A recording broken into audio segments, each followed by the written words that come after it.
স্বাগত তোমাদের। আমি আজকে ওয়েস্ট বেঙ্গল বোর্ডের ক্লাস 10-এর ত্রিকোণমিতির প্রয়োগ, উচ্চতা ও দূরত্ব এই সম্পর্কিত বিষয় নিয়ে একটু আলোচনা করব। তো এই জায়গাটা মানে এই অধ্যায়টা মানে খুবই ইন্টারেস্টিং দুটো কারণে। একটা হচ্ছে যে এই ত্রিকোণমিতি করে আমরা যখন সাইন কস ট্যান এই সমস্ত শিখলাম, এইটার যে প্রয়োগ কোথায় হয় এটা সরাসরি তোমরা এই ক্লাসেই পেয়ে যাচ্ছ। ত্রিকোণমিতি তোমরা শিখলে এই ক্লাসেই, ক্লাস 10-এ, আবার ক্লাস 10-এর মধ্যেই তোমরা পেয়ে যাচ্ছ যে তার প্রয়োগটা কোথায়। এটা একটা বেশ ভালো দিক। আর একটা ভালো দিক হচ্ছে যে এই চ্যাপ্টারটার জন্যে মানে শুধুমাত্র এই প্রয়োগের যে অধ্যায়টা, সেটা হচ্ছে এখানে যে অঙ্কগুলো খুবই সহজ সরল ধাঁচের হয়, তো এখান থেকে ভালো একটা মার্কস ক্যারি করা যায়।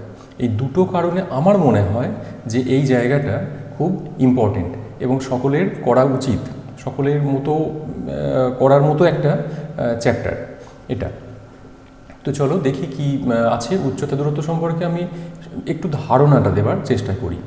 এখানে একটা ছবি রয়েছে, ছবিটা থেকে খানিকটা করা যেতে পারে যে উচ্চতা ও দূরত্ব দুটো বিষয়, এই দুটো বিষয়কে আমরা ত্রিকোণমিতির সাহায্যে মাপব। ঠিক যেমন করে আমরা ক্লাস 7-8-এ শিখেছিলাম সময় ও দূরত্ব, ঠিক সেরকমভাবে ওখানে অবশ্য ত্রিকোণমিতি লাগতো না, ওখানে পরিমিতি এই পাটিগণিত অথবা সাধারণ বীজগণিত দিয়ে আমরা করতে পারতাম। কিন্তু এখানেতে আমাদের ত্রিকোণমিতির সাহায্যে উচ্চতা এবং দূরত্ব মাপতে হবে। কীরকম ধরনের দেখো, এখানে একটা ছবি রয়েছে, এই ছবিতে একটা মিনার দেখতে পাওয়া যাচ্ছে। অনেক দূর থেকে এক ব্যক্তি এই মিনারটাকে দেখছে, মিনারটার টপ একদম যে উচ্চ মানে শীর্ষ বিন্দুটা, সেই বিন্দুটাকে দেখছে। এবং এখানে দুটো বিষয় জানা থাকলে একটা আরেকটা যে অজ্ঞাত যে বিষয়টা থাকবে সেই বিষয়টা জানতে পারা যাবে। দুটো বিষয়ের মধ্যে কি কি? একটা হচ্ছে উচ্চতা দূরত্ব, আর একটা বিষয় হচ্ছে যে যেভাবে দেখছে তার কোণটা, এটা যদি জানা থাকে। এখন এই কোণটা দুটো রকমের হয়, সেই দুটো রকমের কোণ কীরকম হয় সেটা একটুখানি আমি বলার চেষ্টা করি।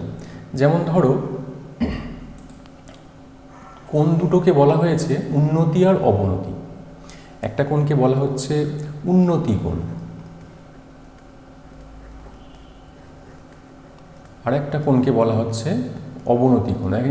উন্নতি কোণ ব্যাপারটা কি না, উন্নতি আমাদের কখন হয়, জীবনে উন্নতি কখন হয়? ধরো এমনি তোমাদের স্টুডেন্ট লাইফের কথা বলছি, তোমরা যখন ক্লাস 5-এ ভর্তি হলে দেখা গেল কোনো একজন স্টুডেন্ট সেই ম্যাথে হয়তো 50 পেল, 6-এ গিয়ে দেখা গেল সে 60 পেল, 7-এ 70 পেল। এইভাবে ক্লাস 10 যখন মাধ্যমিক পরীক্ষা হলো সে 100 পেল। তাহলে তার নম্বরগুলোকে যদি সাজানো হয়, যদি আমরা ওই গ্রাফের মতো করে সাজাই, তাহলে এটা যদি 50 হয় তাহলে এটা 60 হবে, তারপরে এটা 70 হবে। তাহলে একটা জিনিস খুব ভালো করে বোঝো বা তোমরা বলো যে তার উন্নতি হচ্ছে না অবনতি হচ্ছে। এইভাবে যে যদি মার্কস ক্রমশ বাড়তে থাকে তাহলে তার উন্নতি হচ্ছে না অবনতি হচ্ছে, এই ব্যাপারটা একটুখানি বুঝে নিতে হবে। অবশ্যই তার উন্নতি হচ্ছে, সে ক্রমশ ভালো দিকে যাচ্ছে, তাই না? এটা মেনে নিতে হবে। তাহলে উন্নতি কোথা থেকে হলো না, যখন সে ধরো একদম ছোট অবস্থায় সে অঙ্ক কিছুই পারতো না, সে তখন 0 পেত, সেইখান থেকে সে ক্লাস 10-এ গিয়ে সে অঙ্কে মাধ্যমিকেতে 100 নম্বর পেল। তাহলে এইখানে উন্নতি হলো তার। আমাদের জীবনের ক্ষেত্রেও তাই। একজন ব্যবসায়ী ব্যক্তি, তিনি ব্যবসা করছেন, ক্রমশ তার যে ইনকাম, সেই ইনকাম ক্রমশ বাড়তে থাকছে, অর্থাৎ তার উন্নতি হচ্ছে। তাহলে উন্নতি হতে গেলে নিচের থেকে উপরের দিকে হবে। তাহলে কীরকম নিচের থেকে উপরের দিকে হবে? ধরো একটা এখানেতে কোনো গাছ আছে, নারকেল গাছ আছে ধরে নাও। এই নারকেল গাছটাকে কোনো একজন ব্যক্তি দেখছে। সে দেখলে কোত্থেকে দেখবে? মাটি থেকে দাঁড়িয়ে দেখবে। তাহলে মাটি থেকে দাঁড়িয়ে যদি নারকেল গাছটাকে দেখে, তাহলে নারকেল গাছের উচ্চতার থেকে ব্যক্তির উচ্চতা নগণ্য। তো সেই ক্ষেত্রে নিচের থেকে যখন উপরের দিককে দেখা হচ্ছে, তখন এই যে কোণটা তৈরি হচ্ছে, এই কোণটা হচ্ছে θ। থিটা। এই কোণটা হচ্ছে উন্নতি কোণ, এই থিটা উন্নতি কোণ। এটা থিটা দিয়ে প্রকাশ করা হয়েছে, থিটা ছাড়া অন্য যে কোনো দিয়েও প্রকাশ করা যাবে, আলফা বিটা গামা যা খুশি দিয়ে প্রকাশ করা যাবে, সেটা ব্যাপার না। ব্যাপারটা হচ্ছে যে যখন আমরা নিচের দিক থেকে উপরের দিকে, নিজের দিক থেকে উপরের দিকে যখন আমরা কোনো জিনিসকে দেখছি, তখন সেটাকে বলা হচ্ছে উন্নতি কোণ। আর এই যে দেখছি যে লাইনটা, সেইটাকে বলা হচ্ছে আমাদের দৃষ্টিরেখা। এটা একটা ইম্পর্টেন্ট বিষয়, দৃষ্টিরেখা। তাহলে দৃষ্টিরেখা যখন আমাদের নিচের দিক থেকে উপরের দিকে ক্রমশ যাচ্ছে, তখন ভূমির সঙ্গে যে কোণ তৈরি করছে দৃষ্টিরেখা, সেই কোণটাকে বলা হচ্ছে উন্নতি কোণ। ওকে, তাহলে এইভাবে আমরা ভাবতে পারি, আমাদের নম্বর দিয়ে আমরা মনে রাখতে পারি। অনেক সময় গুলিয়ে ফেলেছে ছেলেরা, মানে ছাত্রছাত্রীরা, যে উন্নতি কোণটা অবনতি কোণটা বুঝতে পারে না। তাদের জন্য আমার মনে হয় এইরকম ধরনের যে ব্যাপারটা, উন্নতিটা আগে বুঝতে হবে, অবনতিটা আগে বুঝতে হবে, তাহলে উন্নতি কোণ বুঝতে পারা যাবে, অবনতি কোণ বুঝতে পারা যাবে। ঠিক সেরকমভাবে অবনতি হচ্ছে, ধরো মানে কোনো একজন, আমি এরকমভাবে উদাহরণটা দিচ্ছি, যে কোনো একজন ধনী ব্যক্তি, তার অনেক সম্পত্তি রয়েছে, তিনি কিছু কাজকর্ম করেন না, খুব অলসভাবে জীবনযাপন করছেন। তাহলে কি হবে, কি হতে পারে? তার ইনকাম কিছু নেই, কিন্তু জমানো প্রচুর সম্পত্তি আছে। এখানে হয়তো 1 কোটি টাকা তার সম্পত্তি আছে, কিন্তু তিনি কিছু করছেন না। তা তিনি যদি না কিছু করেন, তাহলে তার সম্পত্তি কি হতে পারে? তিনি ক্রমশ সম্পত্তি হারাবেন, হারাতে হারাতে এই জায়গাটাতে এসে কি হবে, সম্পত্তি হয়ে যাবে 0। তাহলে একটা জিনিস লক্ষ্য করে দেখো, যে আমরা এইভাবে যে দাগটা কাটছি, এইখান থেকে এই জায়গায় যে আমরা পৌঁছলাম, একটু বেঁকে গেল লাইনটাতে, কিছু যায় আসে না। তাহলে আমাদের এই ভূমির সঙ্গে সমান্তরালে আমাদের উন্নতি কোণই হোক আর অবনতি কোণটাই হোক, সেটা কিন্তু সবসময় হবে ভূমির সাপেক্ষে। তাহলে এখানে ভূমি কোথায় পাবো? আমরা যদি এই জায়গাতে ভাবি, তাহলে এখানে ভূমি কোথায় পাবো? ধরো এখানে একটা নারকেল গাছ আছে, সম্পত্তি না থেকে নারকেল গাছ আছে, তাহলে তখন সেখানে আমরা ভূমি কোথায় পেতাম না। তখন আমাদের যেটা করতে হতো, ভূমির সঙ্গে সমান্তরালে এখানে একটা লাইন টেনে নিতে হতো। তাহলে এই যে কোণটা তৈরি করছে, এই কোণটাকে বলা হচ্ছে, এই যে অ্যাঙ্গেলটা ভূমির সঙ্গে দৃষ্টিরেখা, এখানে এইটা দৃষ্টিরেখা, আমাদের দৃষ্টিরেখা কিন্তু এখানে দৃষ্টিরেখা না, এটা জীবনরেখা হয়ে গেছে। তো এই দৃষ্টিরেখাটা হচ্ছে আমাদের ভূমির সমান্তরালের সঙ্গে যে কোণ করছে, সেই কোণটা হচ্ছে অবনতি। এই দুটো ব্যাপার যদি আমাদের মাথায় থেকে যায়, আর কিছু নেই। অঙ্কগুলো করতে গেলে আমাদের মূলত একটা চিত্র আঁকতে হচ্ছে। চিত্রটা সবসময়ই হবে, মানে 9.99 ক্ষেত্রে হবে এটা একটা ত্রিভুজ। এটা একটা ত্রিভুজ হবে 99.99 ক্ষেত্রে। কিছু কিছু ক্ষেত্রে আলাদা হবে, কিন্তু সেখান থেকেও আবার এই ত্রিভুজই ফিরে আসবে। তাহলে যেটা দাঁড়ালো, সেটা হচ্ছে যে উন্নতি কোণ, এই অ্যাঙ্গেলটার ক্ষেত্রে হচ্ছে উন্নতি কোণ, এইটা হচ্ছে উন্নতি কোণ, এটাকে আমরা থিটা বলে বলছি। তখন আমাদের দৃষ্টিরেখা এই বরাবর আছে। আবার ঠিক এই একই জায়গায় হবে অবনতি, তখন আমাদের দৃষ্টি হবে এই বরাবর। আমরা কোনো উঁচু মিনার থেকে বা উঁচু কোনো বাড়ির ছাদ থেকে নিচের দিকের কোনো একটা বস্তুকে দেখছি, তখন কিন্তু হয়ে যাবে আমাদের অবনতি। তখন অবনতি কোণটা হচ্ছে যে ভূমির সঙ্গে সমান্তরাল করে যে রেখা টানা হয়েছে, এই যে এই রেখাটা টানা হয়েছে ভূমির সঙ্গে সমান্তরাল করে, সেইটা নিয়ে যে অ্যাঙ্গেলটা তৈরি করবে এই জায়গাটাতে যে অ্যাঙ্গেলটা তৈরি করবে, সেইটাকে বলা হবে অবনতি কোণ। আর চিত্রটা তাহলে কী হচ্ছে, বেশিরভাগ ক্ষেত্রেই ওই যে বললাম আমাদের ত্রিভুজ, বেশিরভাগ ক্ষেত্রেই যেটা হবে 99.99% ক্ষেত্রে ত্রিভুজ তৈরি হবে। 0.01% যেটা বাকি রইল, সেটা হয়ে যাবে চতুর্ভুজ বা অন্য কিছু হবে, কিন্তু সেখান থেকেও সে আবার ফিরে আসবে, ত্রিভুজেই ফিরে আসবে। সুতরাং এই ত্রিভুজ, এবার ত্রিভুজের 3টে বিষয় এখানে বলেছিলাম কাজে লাগছে। একটা হচ্ছে যে এইটাকে বলছে লম্ব। আমাদের সবসময় ধরে নিতে হবে যে কোনো গাছ, যে কোনো বিল্ডিং, যে কোনো বাড়ি যাই থাকুক না কেন, সেটা ভূমির সঙ্গে 90 ডিগ্রি কোণ করে আছে, এটা আমাদের ধরে নিতে হবে। এটা সবসময় হয়তো বলে দেওয়া থাকবে না, তো এটা 90 ডিগ্রি কোণ করে আছে, এটা বুঝে নিতে হবে বা ধরে নিতে হবে। আর ভূমিকে এখানেতে সমান্তরাল ভাবতে হবে, মানে ভূমিতে কোথাও ঢেউ খেলানো উঁচু নিচু আছে এসব ভাবলে চলবে না। আরেকটা জিনিস আমাদের মাথায় রাখতে হবে, সেটা হচ্ছে ধরো আমরা এরকম ধরনের আছি, এই জায়গাতে আমরা আছি, এখানে কোনো গাছ আছে, আমাদের তো নিজস্ব কোনো একটা উচ্চতা আছে, হয়তো 5 ফুট 5.5 ফুট যাই হোক না কেন একটা উচ্চতা থাকবে। তাহলে আমাদের চোখ মোটামুটি এই রকম জায়গাতে আছে, আমাদের দৃষ্টি তাহলে এইখান থেকে হবে। আর আমি একটু আগেই বলেছি যে আমাদের এটা থাকবে, যে অ্যাঙ্গেলটা তৈরি হবে সেটা ভূমির সঙ্গে, তার মানে এখানেও ভূমি না পেয়ে এখানে ভূমির সঙ্গে সমান্তরাল হবে, তার মানে এই জায়গাটাতে হচ্ছে আমাদের থিটা। কিন্তু কখনো কখনো আমাদের এই যে উচ্চতা, এই উচ্চতাকে কখনো কখনো অগ্রাহ্য করতে হবে, ঠিক আছে? এই উচ্চতাটাকে কখনো কখনো অগ্রাহ্য করতে হবে। যদি বলে দেওয়া না থাকে তখন ভেবে নিতে হবে আমরা একদম ভূমির সঙ্গে চোখ লাগিয়ে, আমাদের চোখ আই এখানে আছে, এইখানে আমরা চোখ লাগিয়ে আমরা দেখছি, তখন এই রকমভাবে ভেবে নিতে হবে। এই অ্যাঙ্গেলটা তখন চলে আসবে এই জায়গাতে। আর যদি কখনো উচ্চতা আমাদের ক্লিয়ার করা থাকে, বলা থাকে, তখন আমাদের উচ্চতা ধরে সেখান থেকে হিসেব করতে হবে। সেগুলো স্পেশাল কেস, সবসময় থাকে না। বেশিরভাগ ক্ষেত্রে যেটা হবে সেটা হচ্ছে আমাদের ধরে নিতে হবে যে আমাদের আই আছে ভূমিতে, আর একদম যদি আমরা উপরের দিকে থাকি, এইখানে থাকি, তাহলে ধরে নিতে হবে আমাদের আই আছে এখানে। এটা একটা বিষয় গেল। তাহলে আমরা যে ত্রিভুজের কথা বলছিলাম, যে ত্রিভুজ করে আমরা করব, বিষয় তাহলে কী কী দাঁড়াচ্ছে, আমাদের তিনটে বিষয়ের মধ্যে দুটো দেওয়া থাকছে, আমাদের নির্ণয় করতে হচ্ছে থার্ডটা। ধরো এই যে এই জায়গা থেকে এই জায়গা পর্যন্ত এইটা হচ্ছে আমাদের দূরত্ব। আমি বিল্ডিং হোক বা কোনো গাছ হোক, এখান থেকে আমি কত দূরে আছি, এই যে কত দূরে আছে, এই জায়গাটা হচ্ছে আমার দূরত্ব, আর এইটা হচ্ছে উচ্চতা। তাহলে উচ্চতাটা হচ্ছে ত্রিভুজের লম্ব, এটা ত্রিভুজের লম্বের মতো কাজ করছে।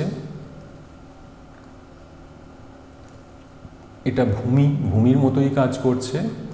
এই দৃষ্টিরেখা কখনো কখনো প্রয়োজন হয়, কখন প্রয়োজন হয়, ধরো কেউ ঘুড়ি ওড়াচ্ছে, এইখানে আছে ঘুড়ি, এইখানে ঘুড়ি আছে, এইখানে কোনো ব্যক্তি ছেলে সে দাঁড়িয়ে ঘুড়ি ওড়াচ্ছে, তখন তার সুতো কাজ করবে তখন দৃষ্টিরেখার মতো, তখন এটা হবে অতিভুজ। সাধারণ ক্ষেত্রে আমরা জানি যে সমকোণী ত্রিভুজে সমকোণের উল্টো দিকে যেটা থাকে সেটা হচ্ছে অতিভুজ, তাহলে এই অতিভুজ। আর হচ্ছে এই অ্যাঙ্গেলটা এক্ষেত্রে হতে পারছে বা এক্ষেত্রে হতে পারছে উন্নতি অথবা অবনতি কোণ। এই কয়েকটা বিষয়, সামান্য এই কয়েকটা বিষয় যদি আমাদের মাথায় থেকে থাকে, তাহলে এই উচ্চতা দূরত্ব নির্ণয় করা কোনো ব্যাপার না, অতি ইজি, অতি সোজা, সহজ সরল। আর আমাদের কিছু সূত্র এবং তার মান, সূত্র তো আমরা অলরেডি জানি, যে যেমন ট্যান থিটা লম্ব বা ভূমি, এগুলো আমরা জানি। সাইন থিটা সমান কি আমরা জানি, কস থিটা সমান কি আমরা জানি। এই জানাগুলো থাকবে, সংজ্ঞাগুলো, আর সাথে সাথে থাকবে কিছু আদর্শ কোণের মান। থিটার যে মান সেটা হবে সাধারণত হয় 30 ডিগ্রি হতে পারে, 45 ডিগ্রি হতে পারে, 60 ডিগ্রি হতে পারে ইত্যাদি, 90 ডিগ্রি হবে না। তো এই কিছু ডিগ্রির মধ্যে আমাদের এই মানগুলো সীমাবদ্ধ থাকবে। আর এই সংজ্ঞা যেগুলো রয়েছে, ট্যান থিটার যা সংজ্ঞা, সাইন থিটার যা সংজ্ঞা, কস থিটার যা সংজ্ঞা, জাস্ট এইটুকুনি যদি আমরা মাথায় রাখতে পারি, তাহলে এই হাইট অ্যান্ড ডিস্টেন্সের এই অঙ্কগুলো আমাদের কাছে কিছু না। আমি দু একটা বলে দুটোই দেখাই, এখান থেকে এই পর্যন্ত, মানে 1 আর 2 দেখাই। কি বলা আছে দেখো, 1 নম্বরে বলা আছে একটি নারকেল গাছের গোড়া থেকে অনুভূমিক তলে 20 মিটার দূরে একটি বিন্দুর সাপেক্ষে গাছটির অগ্রভাগের উন্নতি কোণ যদি 60 ডিগ্রি হয়, তাহলে গাছটির উচ্চতা নির্ণয় করো। দেখো এখানে এতটা দূর, তার মানে দূরত্ব বলে দেওয়া আছে, যে 20 মিটার দূরে আছে, তার মানে দূরত্ব বলে দেওয়া আছে। চেয়েছে কি গাছটির উচ্চতা। আর একটা কি বিষয়, আর একটা হচ্ছে কোণ। আমি বললাম 3টে বিষয়, একটা হচ্ছে কতটা দূর, কতটা উচ্চতা, আর কত কোণ। দুটো দেওয়া থাকবে, 3 নম্বরটা আমাদের বার করতে হবে। চলো তাহলে এটাকে আমরা করি।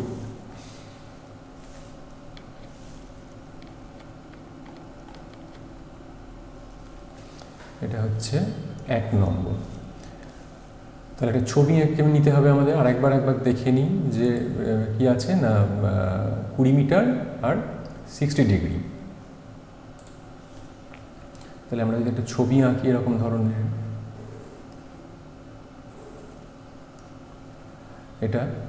এইটা হচ্ছে আমাদের নারকেল গাছটা। এই গাছটার দূরত্ব আমাদের জানতে হবে, এটা নির্ণয় করতে হবে কত হবে। এই নারকেল গাছের গোড়া থেকে এই যে আমি দেখছি এই পর্যন্ত এটা হচ্ছে 20 মিটার, আর যে অ্যাঙ্গেলে আমি দেখছি সেটা হচ্ছে 60। এখানে আমরা একটা নাম দেব ABC। তাহলে চিত্রে AB নারকেল গাছ,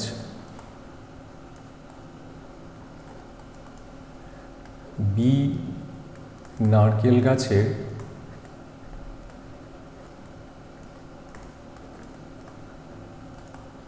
গোড়া থেকে আমার অবস্থান C বিন্দুর দূরত্ব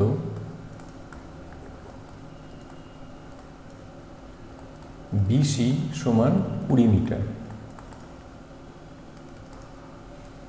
নারকেল গাছের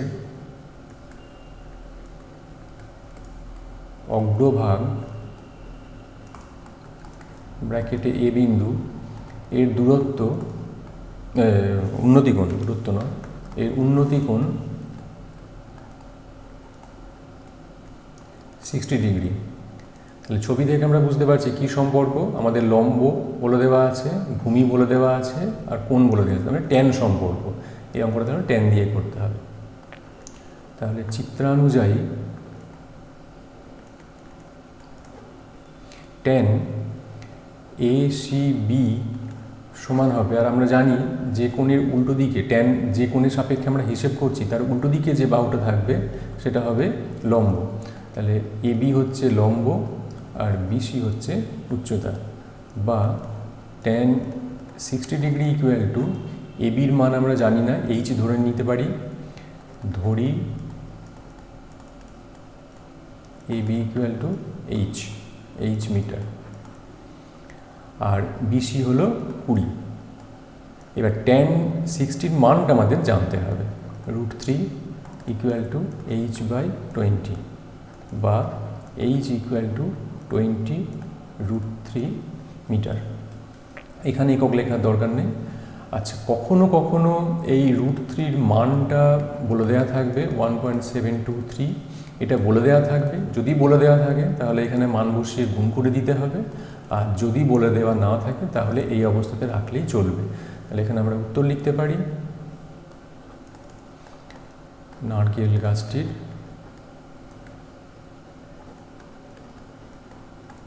উচ্চতা 20√3 মিটার।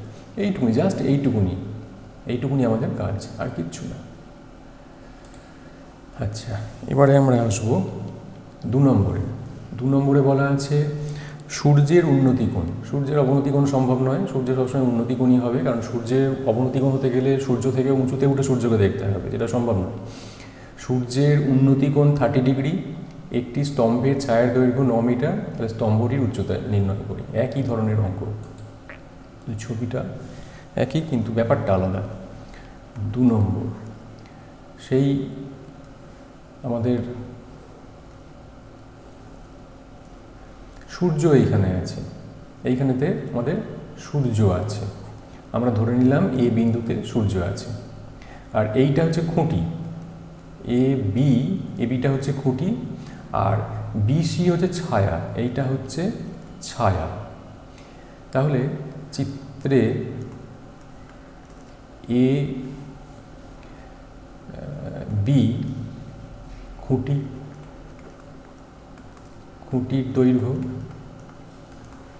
খুঁটির দৈর্ঘ্যটা আমাদেরকে নির্ণয় করতে হচ্ছে, তাই তো। ছায়ার দৈর্ঘ্য 9 মিটার বলে দেওয়া আছে, স্তম্ভটির দৈর্ঘ্য বা খুঁটির দৈর্ঘ্য আমাদের নির্ণয় করতে হচ্ছে। তাহলে খুঁটির দৈর্ঘ্য H ধরি এটা, আর BC ছায়ার দৈর্ঘ্য সমান, BC ছায়ার দৈর্ঘ্য সমান 9 মিটার, আর এইটা হচ্ছে উন্নতিকোণ কত বলা আছে, 30 উন্নতিকোণ বলা আছে 30 ডিগ্রি। ACB সমান হচ্ছে 30 ডিগ্রি। তাহলে কি সম্পর্ক, সেই ট্যান সম্পর্ক। উচ্চতা আর ভূমির মধ্যে যে সম্পর্ক, ট্যান সম্পর্ক। তাহলে আমরা চিত্রানুযায়ী ট্যান ACB সমান হবে AB বাই BC, বা ট্যান 30 ইকুয়াল AB আমরা জানি না, H লিখব, আর BC হচ্ছে 9 মিটার। ট্যান 30 হচ্ছে 1/√3, মানগুলোকে একটু কষ্ট করে মনে রাখতে হবে। AB হচ্ছে H বাই 9, মনে রাখারও কিছু উপায় আছে, সেই উপায় অবলম্বন করলে এবার মনে রাখা যায়। H ইকুয়াল টু 9/√3 হবে, মানে H√3 ইকুয়াল টু 9, তাহলে H ইকুয়াল টু 9/√3। এবার হর অংশে সাধারণত করণী রাখে না, তাহলে এটা হয়ে যাবে 3√3। অতএব আমাদের ওখানে প্রশ্নতে আমাদের স্তম্ভ বলা আছে, আমি খুঁটি লিখেছিলাম, তো এই যে স্তম্ভ বলা আছে, আমি খুঁটি বলেছিলাম, এখানে আমি খুঁটি হিসেবেই এটাকে লিখছি। এটা খুঁটি কি স্তম্ভ সেটা খুব একটা বড় কথা নয়। তাহলে হচ্ছে অতএব উত্তর হলো কি, খুঁটির দৈর্ঘ্য 3√3 মিটার। আবার ওই একই কথা, যদি আমাদের এখানে বলে দেওয়া থাকে √3 মান এখানে কিছু দেওয়া নেই, সুতরাং আমাদের কিছু করার দরকার লাগবে না, এই √3 মিটার এটাতেই আমাদের যথেষ্ট। তাহলে এই পর্যন্ত আমি করে দিলাম। এর পরেতে আমি বাকিগুলো অর্থাৎ 3 থেকে বাকি সবগুলোই একদম ধরে ধরে সবগুলোই করে দেব অন্য কোনো একটা পার্টে। ওকে, থ্যাংক ইউ।